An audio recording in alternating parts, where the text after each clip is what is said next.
Hello, dear listeners. Welcome back to Flavors and Knowledge, the food learning podcast with honest food talk and few opinions. I'm your host, Chef Walter Potenza. In this episode, I'd like to concentrate on something that is truly meaningful to me anyways, African slaves cooking. And I am not sure many of you will ever be interested in listening to something that is connected to the African cooking, and why should we be? Well, let me give you some sort of an insight on it. The cuisine of African slaves in the United States is an important aspect of American food history. It is a cuisine that was developed by Africans who were brought to America as slaves and who had to adapt to the foods that were available to them in their new surrounding and struggles.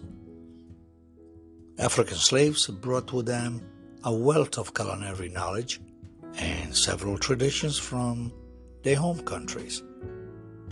However, they were often forced to rely on the meager rations which were provided to them by their slave owners, and of course which included items such as cornmeal, molasses, salted pork, and beans. And many of these ingredients were not considered tremendously healthy at the time, especially too much cornmeal or too much salted pork for the matter. But despite these limitations, African slaves were able to create a unique cuisine, one that blended African, Native American, and European influences.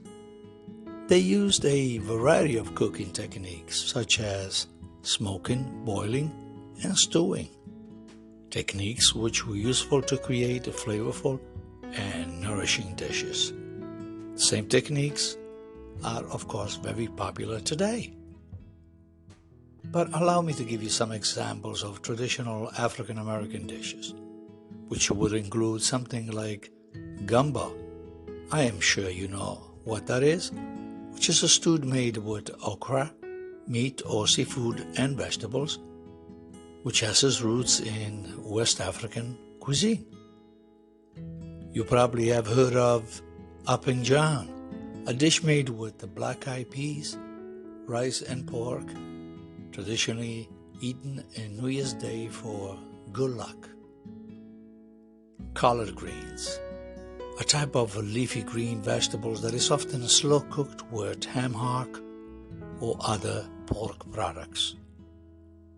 Certainly fried chicken, a dish that is now popular throughout the United States but has its roots in African American cuisine.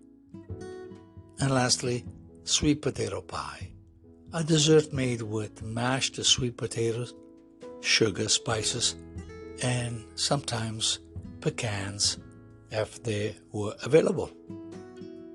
As you can see, dear listeners, many of these dishes are still enjoyed today, both in African American communities and throughout the United States. They are a testament to the resilience and the creativity of the African slaves who helped to shape American food culture. And that is a wrap here for me at Flavors and Knowledge.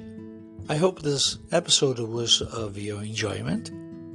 We'll reconnect on the next round with another interesting topic.